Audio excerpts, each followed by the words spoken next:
आसमानों को छूता हुआ ट्रायंगुलर शेप का ये स्ट्रक्चर देखने में तो बहुत ही आलीशान और खूबसूरत लग रहा है, लेकिन जब आपको इस बिल्डिंग की दुख भरी कहानी पता चलेगी तो यकीनन आप भी इस पर यकीन नहीं करेंगे। 1080 फीट ऊंची, अपने इर्द गिर्द मौजूद दूसरी बिल्डिंग से 10 गुना लंबी ये बिल्डिंग देखने में किसी पिरामिड जैसी लगती है, लेकिन असल में ये एक होटल है जो पेरिस के आईफल टावर से भी ऊंचा है। एरिया के हिसाब से इस होटल में 39 लाख स्क्वायर फीट की जगह और 3000 कमरे मौजूद हैं, जिसकी वजह से ये होटल दुनिया के किसी भी जाने माने 5 स्टार होटल के साथ मुकाबला कर सकता है। दुबई के बुर्ज खलीफा की तरह रात के वक्त इस होटल की दीवारों पर लाइट शोज और फायरवर्क्स भी होते हैं, जो पूरे शहर की फिजा में रंगीन रोशनियों की वजह बनते हैं।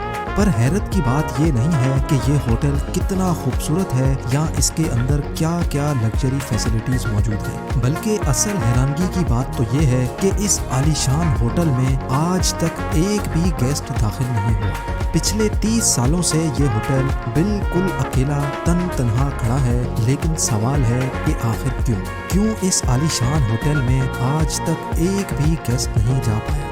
5,500 करोड़ रुपए खर्च करके बनाया जाने वाला ये बदनसीब होटल आखिर दुनिया के किस उदार होटल को देखते ही पहली नजर में ऐसा मालूम होता है कि ये अमेरिका, कनाडा या फिर किसी डेवलप्ड कंट्री के शहर में बना हुआ है। लेकिन आपको ये जानकर हैरत होगी कि ये 105 मंजिला बिल्डिंग रूगोंग होटल के नाम से जानी जाती है, जो नॉर्थ कोरिया के कैपिटल प्योंगयांग में पिछले 30 सालों से बिल्कुल खाली खड़ी है। अगर आपको नहीं पता तो आपको बताते चलें कि नॉर्थ कोरिया खुद को कहलाता तो डेमोक्रेटिक कंट्री है, लेकिन असल में ये एक ऐसा मुल्क है जिसको 1948 से सिर्फ एक ही फैमिली चला रही है। किम फैमिली की 3 नस्लें पिछले 74 सालों से नॉर्थ कोरिया पर जबरदस्ती राज कर रही हैं। नॉर्थ कोरिया शायद दुनिया का वाहिद मुल्क है जहां हर साल इलेक्शंस तो होते हैं, लेकिन कैंडिडेट सिर्फ एक ही खड़ा होता है और वो कैंडिडेट नॉर्थ कोरिया का सुप्रीम लीडर यानी किम फैमिली का मेंबर ही चूज करता है। अपने सख्त कानूनों की वजह से नॉर्थ कोरिया अपने खिलाफ कई दुश्मन बना चुका है और शायद इसी वजह से ना ही इनके दूसरी कंट्रीज के साथ ट्रेड रिलेशंस हैं और ना ही यहाँ टूरिस्ट आना पसंद करते हैं। हर साल पूरे नॉर्थ कोरिया में 3 लाख विजिटर्स जाते हैं। देखने में तो ये फिगर काफी ज्यादा लगता है, लेकिन इसके पड़ोसी मुल्क यानी साउथ कोरिया के सालाना 175 लाख विजिटर्स के मुकाबले में ये ना होने के बराबर ही है। अब आपके जहन में ये सवाल आ रहा होगा कि अगर नॉर्थ कोरिया में इतनी सख्ती है और यहाँ विजिटर्स भी इतने कम जाते हैं, तो आखिर इनको 3000 कमरों वाले इस आलीशान होटल की जरूरत ही क्यों पड़ी। असल में ये बात है 1986 की, जब यूनाइटेड स्टेट्स और सोवियत यूनियन के दरमियान कोल्ड वॉर चल रही थी। इस जंग में नॉर्थ कोरिया सोवियत यूनियन की तरफदारी कर रहा था, जबकि इसका पड़ोसी मुल्क यानी साउथ कोरिया अमेरिका की तरफ था। क्योंकि ये एक कोल्ड वॉर थी, इसी वजह से इस जंग में हथियारों का नहीं बल्कि अपनी ताकत दिखाने का मुजाहिरा करना था। नॉर्थ और साउथ कोरिया दोनों ही एक दूसरे के दुश्मन थे और हर चीज में एक दूसरे से आगे बढ़ने की कोशिश करते थे। 1986 में एक साउथ कोरियन फर्म ने सिंगापुर में दुनिया का सबसे ऊंचा होटल बनाया था, जो आज स्टैमफोर्ड होटल के नाम से जाना जाता है। इसके अलावा साउथ कोरिया में 1988 ओलंपिक्स होस्ट करने की तैयारियां भी जोरों शोरों से चल रही थी। दुनिया का उस वक्त का सबसे ऊंचा होटल और 1988 ओलंपिक्स की वजह से साउथ कोरिया का पूरी दुनिया में बोलबाला था, लेकिन ये बात नॉर्थ कोरिया को किसी भी सूरत हजम नहीं हो रही थी। नॉर्थ कोरिया ने टसल में आकर अपने पास भी एक फेस्टिवल कराने का फैसला किया, जो कि असल में ओलंपिक्स का कॉपीड वर्जन था। ये फेस्टिवल 1989 में करवाया जाना था और उसमें आने वाले 22,000 पार्टिसिपेंट्स के लिए न सिर्फ प्योंगयांग का एयरपोर्ट एक्सटेंड किया गया, बल्कि 1.5 लाख लोगों के लिए एक ब्रांड न्यू स्टेडियम और 3000 कमरों का एक होटल भी बनवाने का फैसला किया। यह होटल 105 स्टोरी ऊंचा होना था, जो अनकरीब साउथ कोरिया के बनाए गए स्टैमफोर्ड होटल से वर्ल्ड रिकॉर्ड भी छीनने वाला था। ना सिर्फ इतना बल्कि उस वक्त दुनिया में सिर्फ 21 ऐसी बिल्डिंग्स थीं जिनके फ्लोर्स 100 से भी ज्यादा थे और उनमें रूगोंग होटल का नाम सबसे ऊपर था।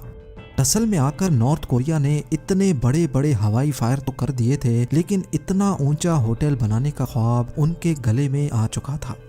इतनी ऊंची बिल्डिंग बनाने के लिए बेशुमार स्टील की जरूरत थी, लेकिन स्टील नॉर्थ कोरिया के पास मौजूद नहीं था। इसी वजह से उन्होंने फैसला किया कि ये बिल्डिंग सिर्फ कंक्रीट से बनाई जाएगी।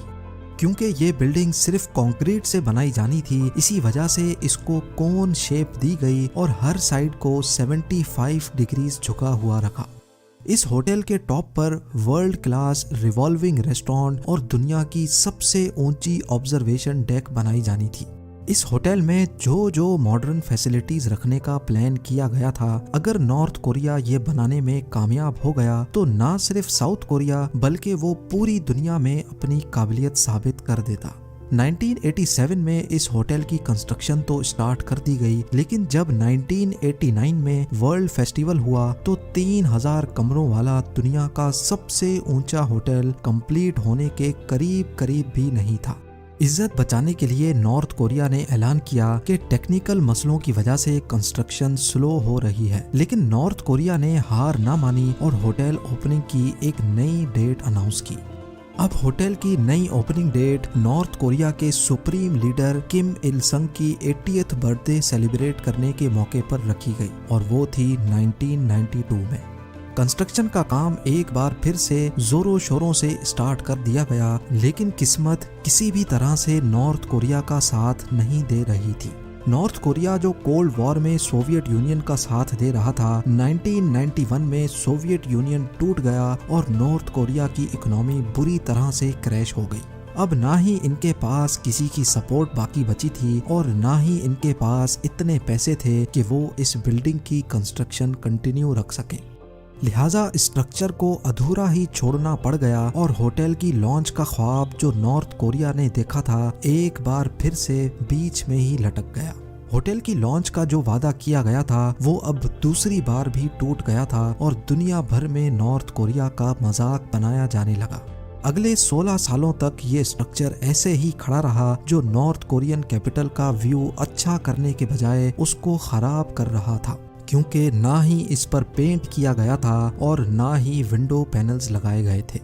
एक पॉइंट पर इस पूरे स्ट्रक्चर को गिराने का फैसला भी किया गया, लेकिन इससे पूरी दुनिया में ये मैसेज जाता कि नॉर्थ कोरिया के पास एक बिल्डिंग बनाने की काबिलियत भी नहीं है। तो इसी वजह से इनके पास इस रूखे स्ट्रक्चर को ऐसे ही छोड़ने के अलावा कोई ऑप्शन नहीं था।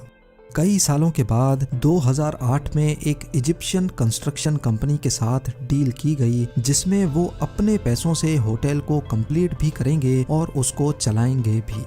नॉर्थ कोरिया का सुप्रीम लीडर किम इल संग तो अब मर चुका था, लेकिन एक बार फिर से होटल की ओपनिंग सुप्रीम लीडर की 100th बर्थडे के मौके पर 2012 में रखी गई। इजिप्शियन कंपनी ने सबसे पहले होटल पर खूबसूरत विंडो पैनल्स लगाए ताकि ये कैपिटल सिटी की खूबसूरती खराब ना करे, लेकिन जब होटल के इंटीरियर डेकोरेशन का टाइम आया तो एक और मुसीबत गले आ गई। 2011 में नए लीडर किम जोंग उन ने नॉर्थ कोरिया का कंट्रोल संभाल लिया था और उन्होंने आते साथ ही कुछ ऐसे फैसले किए जिसकी वजह से अमेरिका ने नॉर्थ कोरिया में लग्जरी आइटम्स इंपोर्ट करने की पाबंदी लगा दी थी। होटल का इंटीरियर जिसमें लगने ही तमाम लग्जरी आइटम्स थे, वो अब नॉर्थ कोरिया इंपोर्ट नहीं कर पा रहा था। होटल की नई ओपनिंग डेट पर लॉन्च तो दूर की बात, ये अंदर से देखने लायक भी नहीं था और एक बार फिर से नॉर्थ कोरिया बुरी तरह से फेल हो चुका था।